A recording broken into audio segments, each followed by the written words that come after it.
Hi Taurus, Sun, Moon, Ascendant, or Venus. This is Dane, and I'm going to be doing your August 1st to the 15th, 2021 reading for you.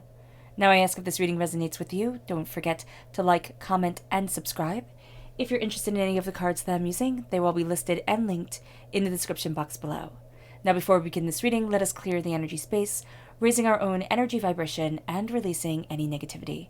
So take a nice deep breath in, exhaling whenever it feels comfortable for you.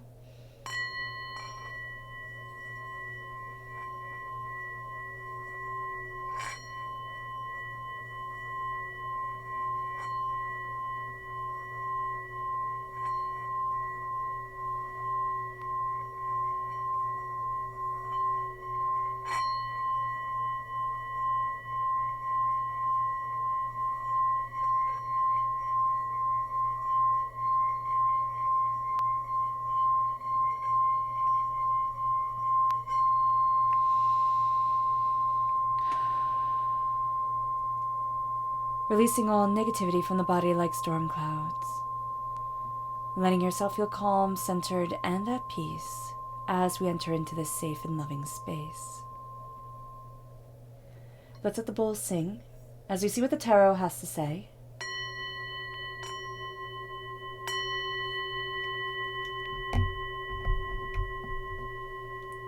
Taurus, August 1st to the 15th, 2021, Taurus. Angels and spirit guides, show me clearly. Guide this reading and show me clearly.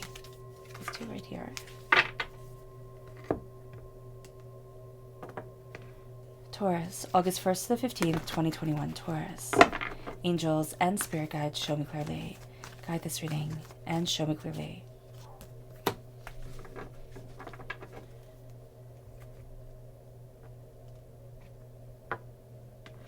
Taurus, August 1st to the 15th, 2021, Taurus. Angels and spirit guides, show me clearly. Guide this reading and show me clearly. Angels and spirit guides.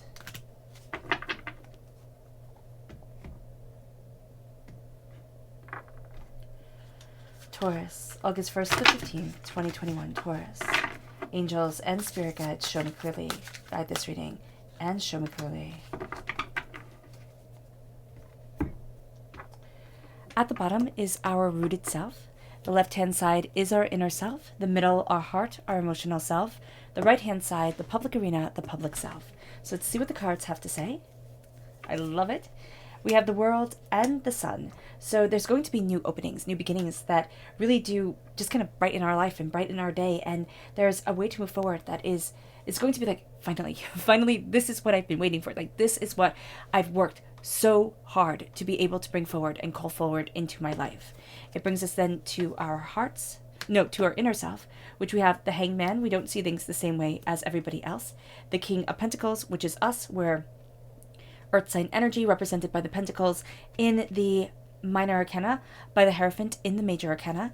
And then we have the King of Wands, fire sign energy, Aries, Leo, Sagittarius. If you're born on the cusp with Aries, or if you have fire sign energy within your natal chart, this is going to be coming out quite powerfully. It's almost going to be coming out as powerfully as your sun sign. So this could be your moon sign, your ascendant sign, but if it's not, there's just going to be this sense of powerful passion that guides you. It can be coming from the sun right here, but there's this sense of transformation, determination, focus, and a honing of self in a way that hasn't been honed before, in a way that hasn't been experienced. Then we have our emotional self, which we have the Five of Cups, change your mind, change your life, the Three of Swords. There's some heartbreak that's been there for too long, and now it's the Star. This is Aquarius energy, amplified by the King of Wands. So this is playing really strongly within our hearts, this sense of the Star. And I know that Aquarius is a air sign energy, so I don't know why Spirit said that it's amplified by fire, but it's amplified by passion, this sense of our dreams and what we desire and the way that we want to move forward and the hopes that we have. And so that's really starting to have us see things more openly and more honestly, and it's really starting to have us step into a power that, again, we forgot, or that we didn't think could be a part of our lives. It got to be a part of somebody else's, but not ours, and that's just not true. We then have the Fool, new beginnings, coming into play, and the Three of Pentacles. It's everybody having to work together in order to create what it is that we want to create, in order to have things moving forward. But it's also saying, don't give anybody all the credit, and don't take all the credit yourself. There's a sense that so much has been working in tandem during this time to create where it is that you need to be. But there's this owning of your own power and your own brilliance and your own tenacity here, Taurus, that really needs to come into play. Okay, so let's look at the energy we need to be mindful of during this time. What is the energy that Taurus needs to be mindful of August 1st to 15th, 2021, Taurus, angels, and spirit guides? Show me clearly. The Strength card. Now, this is Leo energy. This is going to be the sense of might equals right. We're also going to be really attracted to people who show their power, who don't have any qualms about saying, this is where I'm going, this is what I'm doing, this is how I'm getting there, period, end of discussion, move out of my way as I win. And there's nothing wrong with that. There's nothing wrong with confidence and determination. There is something wrong with ego and pride driven lives. So that's going to be the thing that we have to be mindful of during this time. And we also have to be mindful of it within ourselves. You know, how are we moving forward towards our goals, towards what we desire? Are we forgetting that it's the gentle courage, strength, and power that really counts? Or are we seeing it all as it has to be boiled down to something that everybody can see, everybody can understand, and that could be kind of like a commercial, like a car commercial. Like, look, this car will make you so powerful and rich and sexy and everything that you could ever want to be. And that's the energy that we're being told to be mindful of during this time, because they're going to be empty promises. So yeah, just really be mindful of that. Let's look at our chakra energy. What is the chakra energy for Taurus, August 1st to the 15th, 2021, Taurus, angels, and spirit guides? Mother Earth. I love it because it's very much giving me, this is the Earth Star chakra, but it's very much giving me Earth Mother vibes, which is very Taurian, very connected with the earth, very sensual, very much looking at the quality and not the quantity of things. And so that absolutely is like on theme with who you are and the way that you project yourself. But we have to remember that when it comes to Mother Earth isn't just this nourishing, beautiful, planet that we live on. Mother Earth is the tornadoes and the viperous bugs and, hurricanes and blizzards. So there's an intensity, there's a fierceness to connecting with the earth that we could shy away from. And we can, sit there and say, oh, but it's going to be easier, it's going to be better, just to kind of disconnect. It might be easier, but it most certainly will not be better. Now, this leads us to the world opening up to us in a very real way. And I love that kind of that energy from Mother Earth and then the world and holding this tree within our hands. There's going to be this sense of the world opening to us in a way that we hadn't anticipated, in a way that we hadn't expected, or our or our eyes opening to the world in a way that it makes us feel like, well, why didn't I see this before? Why didn't I know this about me before? Or why didn't I claim this power within me before? The world is opening. The world is calling us forward. And this is a time, it just is like the siren call. In Greek mythology, the sirens calling the sailors to their doom. Yes, but what if they called them to a different reality, to a different world, to a different prosperity? And this is going to be something that's very powerful for us. It's like, what if I do this and everything is ruined? That's going to be part of the energy that we're fighting against. But it's like, what if I do this? What if I answer this call within me and I've been brave and I've, taken this risk and I've done something extraordinary? What if that opens up my world like never before? What if it changes everything in the best possible way? So the world is really opening up to us, and we're going to be a bit afraid because it's like, oh my goodness, everything's going to fall apart if I do this, if I go out of this bubble, if I push myself this way, if I open up my world like this. What if it doesn't work out the way that I want it to? But it's kind of like, what if it works out better than you could imagine? Or it makes you feel like you finally stepped home, you finally come within yourself in such a powerful, unique, prosperous way that nobody could battle with it. And that's what brings the sun, the joy, the prosperity, the success, the bounty. The sun is blessings. It's the happiest card in the whole entire tarot deck. It's a sense of beauty and brilliance. But the thing with the sun is that people take us by eyes when they see this brilliance shining within us. And especially if it's at our root, if it's at the part of us that is the sustaining, beautiful, sturdy part of who we are and where we want to be. And people are going to look at our roots. People are going to look at our potential, and they're going to want to cut it down. They're going to want to chop it up. They're going to want to say, you can't have this. Why? Because our world operates from a place of lack. If you have it, then I don't. If I'm successful, well, if you're successful, I'm not. Or if I'm successful, you can't be. So we all have to battle over the same thing. And the fact of the matter is, there's more than enough. If we operated from a place of prosperity, instead of a place of fear and kind of like starvation, we would see that everything is a heck of a lot better. And so during this time, when people try to drag us down, when people try to take us by ice, when people take the blessings and turn them into curses, that's on them. That's on them. Take the mirrors, like visualize mirrors facing outward, and let all that energy just ricochet right back on them. Let yourself say, I am the blessings, I am the beauty, I am the prosperity, the warmth, the love, and the fire. And you become that fire, that passion, that brilliance. And it all of a sudden starts to change things. And that's why with the sun and with the star, I mean, the sun is just simply our closest star. That's why this fire comes forward so importantly for us. We need to let it shine. And there's going to be a part of us that is afraid to let the beauty, the brilliance, and the passion within us shine openly, honestly, and powerfully. The King of Wands is all about saying, this is my throne, this is what I desire, I'm not afraid of rolling up my sleeves, getting my hands dirty, and going after what I want. Everything needs to change, and it starts with me. I start changing, I start calling forward my blessings, I start reinventing what it is that I desire, and all of a sudden, the world starts coming forward in a way that I hadn't anticipated.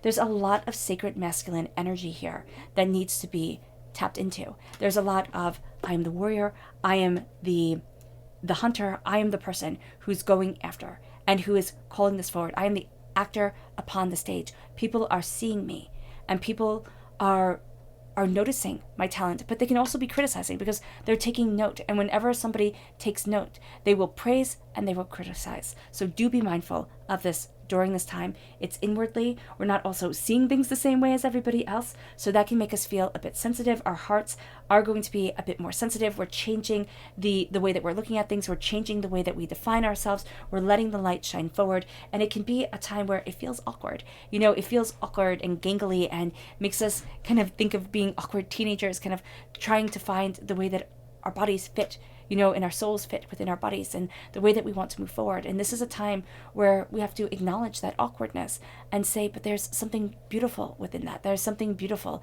in the stumbling. There's something beautiful in like a baby zebra learning how to walk before it gets it down just beautifully. Just like there's something beautiful in a baby learning how to turn over and then crawl and then walk and, you know, just discover the world and discover life.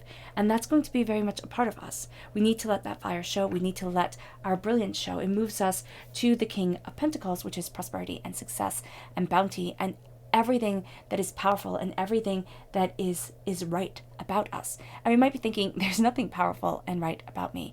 And that is so wrong. You can't even understand. The King of Pentacles claims his throne. The King of Pentacles has his bounty and his prosperity. The King of Pentacles knows the seeds that he has nurtured, that he has worked so hard to build, knows the power and integrity of self. And he starts to open up to it. He starts to open up to where it is that he wants to be and what it is that he desires, because he knows how much time and effort and work has gone into it. And that's when we start to see ourselves again as these actors upon the stage, as these powerful warriors, as these kings that conquer. And we're going to see ourselves conquering our passion and our determination. We're going to be very focused on the material. We're going to be very focused on the waking world. The spiritual world, yes, that's important, but during this time, it's the waking world that really takes up most of our time and attention, which you might say the waking world takes up everybody's time and attention. Yeah, but we can have times where we are a bit, you know, having theoretical conversations, not theoretical, philosophical conversations with ourselves, thinking about the theoretical. Now we're going to want the tangible. We're going to want to say, okay, what do I put my time and my effort into? What is the payoff? How does this help me? And why do I feel like it hinders me when it doesn't have anything to do with me? And it's the Hangman coming in. Change your mind and change your life. This starts to bring us to a place where we start to see the world falling away from itself. We start to see one reality falling away from the other reality, and we start to find ourselves in a new kind of sphere of understanding and brilliance and being, and this sense of, but this is where I was supposed to stand all along. And there can be actually this sense of anger. It's like, why didn't I stand here before? Why didn't I realize this before? Because it wasn't time. Because you might have passed it by 500,000 times before you saw that little, crack in the sequence of time, before you saw the crack in the reality, and you walked forward within it, and you claimed a space that is magical and beautiful and passionate and powerful. And it brings us then to the Five of Cups, because we're not seeing things like everybody else. It does make us feel vulnerable, but here with the Five of Cups, we're being told, change your mind and change your life. Start to release what doesn't need to be anymore. Let it nourish. Let it, let it be soaked in by the earth, purified and renewed. Because this is going to be a time where we take the hardships, we take the pains, we take the disappointments, and we acknowledge them within our lives. We acknowledge the times when the path did not go anywhere remotely near the way that we would thought it would. We didn't head down the road that we wanted to. Detours happened, changes happened, and it's like, okay, I get it. I get it that I'm supposed to be on this journey for a reason, but I want to know why. And the Five of Cups is going to say, there's not always a reason, but there is a love and a healing and a unity, and that's what we have to embrace during this time. And the Three of Swords comes into play, and the Three of Swords is the heartbreak and the pain and the disappointment. And it's going to be like, okay, well, if everything is changing, why am I still stuck? Why is everything still overwhelming? Why can't I get to be where I want to be? Why does it hurt so much? It's because life is about pain. So many religions throughout time say life is about suffering, or have suffering as a theme. And that is because it isn't fair. Bad things happen to good people all the time. Horrific things happen for no apparent reason. It breaks our hearts. And if we looked at the world openly and honestly, with all its hardships and all its beauties, we would be in a state of wonderment, but also in a state of utter despair. And Spirit is saying, do not let the despair pull you down, because it can during this time. There's this sense of sensitivity. There's this sense of emotional commitment, kind of just wanting to make everything work, wanting to rally everything together, push everything forward, make it all fall into alignment. We cannot do this until we look at the pain that is breaking our hearts, till we look at what we have suffered through and acknowledge it openly and honestly, and find ourselves taking that which has wounded us the most and now making it the weapons that we defend ourselves by. Saying, I am stronger and I am more knowledgeable than I ever realized. I claim this power. I claim this being within me. I claim that I take what once broke my heart and make it into the Leviathan that's rising from the deep. Make it into the dragon rising from the cave. It brings us to the star. It brings us to our wishes and our desires and our hopes and our dreams and our wishes once again. It's everything that we want, but it's not the cross your fingers, good luck type of wish. It's deep down in our souls. It's the sense that Spirit sees. Spirit sees what we might not even see ourselves, and calls forward the blessing that we need, calls forward the power that needs to be a part of us, opens up our eyes, opens up our souls, opens up ourselves, and starts to bless us. Are we ready for this blessing? Can we let the passion come forward? Can we let ourselves have the seeds nourished? Because seeds will not grow if the sun does not nourish them, if they are not warmed. And this is going to be a time where the dreams cannot grow if they are not nourished by the light of the stars and by the light of the sun. And it's going to be so important. The beauty that comes at night, but also the beauty that comes during the day. It brings us then to the Fool. It is time for a new path to walk. It is time to go after that adventure, to, brave the unknown, to say, this is me, and this is the way that I want to move forward. This is the way I need to move forward for myself. This is the blessing and the beauty and the brilliance, and I am honoring it openly and powerfully. I am walking forward with majesty and determination. It brings us to a place of daredevilry, where we are kind of going against what it is that we thought we should be embracing for so long. We're going against the norms, or the cultural norms, the expectations of others, and we're saying, but this is who I am. who I need to be, what I desire, what I love, and what is most sacredly important to me. The fool is the beginner, but the fool is also the person who could speak when everybody else could not. The fool is the person on the hero's path when everybody laughs and says it'll never happen. The fool becomes the hero as they prove them wrong. And we may come to the point in our lives where we think, I haven't proven them wrong. I haven't gotten to where I thought I would be. It's like you haven't gotten there yet. The dream might have been to copy what we have seen, right? To copy some grandeur that we have seen. But the beauty of the now is to take that grandeur, to take that dream, to take that hope, to take that wish, and make it into something so much more. To make it into something that resonates and is rightly aligned with your soul and your desires and your purpose on this earth. Because it's not to be anybody else, but who you are. And that's where the three pieces of this broken pentacle come together. We cannot do it alone. We cannot, be forged from the head of Zeus like Athena was. What we have to do is say, I'm a part of my heartbreaks, but also my cherished moments. Everything has come together, worked together, to move me forward in a way that I haven't anticipated, but that moves me, guides me, and leads me to grandeur. This is a time where we work well with others. Taurus, you usually work well with others anyway. But as we come together, as we all give our piece of our blessings forward, it's a time where we see how they fit and how they don't sometimes. And sometimes we have to acknowledge that, okay, I don't really work well with that person. I don't really fit with that person. And that's cool and that's okay. Nothing is done by ourselves. Remember, again, we're not Athena, formed from the thoughts of Zeus, formed from his head. We are human beings, nourished and cared for, forgotten, and heartbroken at times. And we move forward, taking the broken pieces of us and forging them into something beautiful.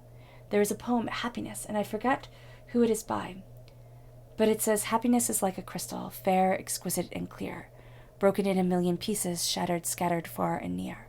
Now and then along life's journey, lo, some shining fragments fall, but there are so many pieces, no one ever finds them all. And that is kind of like the mantra of this time. Nobody has them all, but it is the way we take the gifts, the fragments that come together, and the way we let them shine. That means everything. Our subconscious energy to be mindful of during this time is the Queen of Pentacles. We have to be mindful of ourselves. The directors behind the scenes type of energy, because that's what the queens are. They are warriors, they are fierce, yes. But the queens are the directors behind the scenes. They are the ones that everybody doesn't see right away like the actors are. And so this is a time where we have to be mindful of the energy that isn't always seen by others, the energy that directs. But we also have to be mindful of the person who is confident and competent, whose energy directs us forward, and why they are moving us in one way or another. Because there is just going to be this allure to strength that we're going to think the person has it all figured out. I should listen. And yeah, we should listen, and we should take what resonates, and we should forget the rest. Our subconscious chakra energy is soul's healing. This is the soul star chakra located 6 inches above our crown.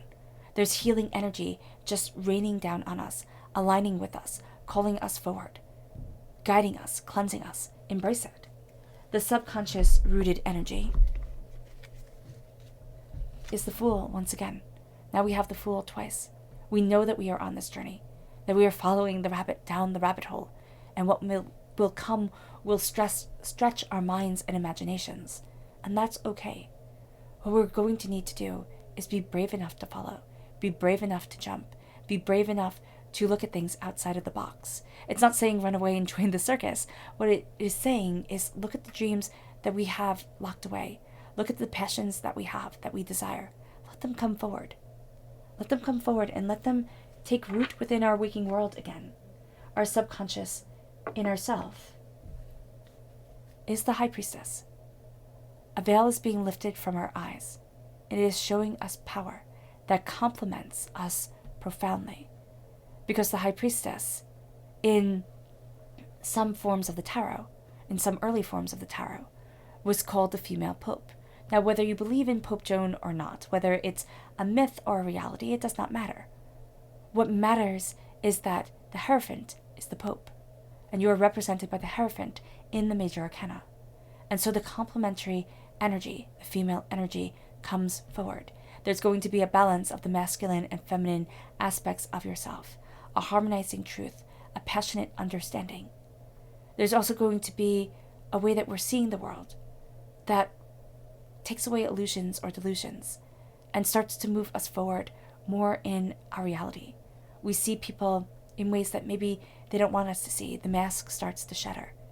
And so the High Priestess embraces the change and knows that they're never moving backwards, only forward to where they truly need to be. And that is what we're doing here, through realization, through spiritual understanding, through a greater harmony. It brings us then to the subconscious emotional self, which is the Two of Pentacles. We're balancing a lot. We're juggling a lot. We need to harmonize ourselves first, and then we'll be able to balance everything a lot better. But emotionally, first we have to have our feet firmly on the ground, and then we can handle other things. This is the time where we need to take time out for self-care and self-love. It leads us then to our subconscious public self. And that is, again, the High Priestess. Subconsciously, we have this twice. It's going to be astoundingly powerful. We're going to be emotionally very attuned to the world around us. It can be a little bit overpowering and a little bit too much. The way that we start to see the truth behind things, the way that we are connecting. And so we might have to take it slow. We might have to tell Spirit, just hold on a minute, let me digest. But this is going to be a time where spiritually, psychically, we are profoundly connected. Take advantage of it. It can be wonderful if you harness it, if you let yourself open to this power. All right, Taurus. I hope this reading has resonated with you. I wish you nothing but light, love, peace, and happiness. May harmony always be with you. I'm sending loving, healing energy to each and every one of you. I love you all, and stay safe. Let's end this reading with a meditation, a clearing away of negative energy, a raising of our positive energy as we embrace our power, our passion, and our determination. So take a nice deep breath in, exhaling whenever it feels comfortable for you.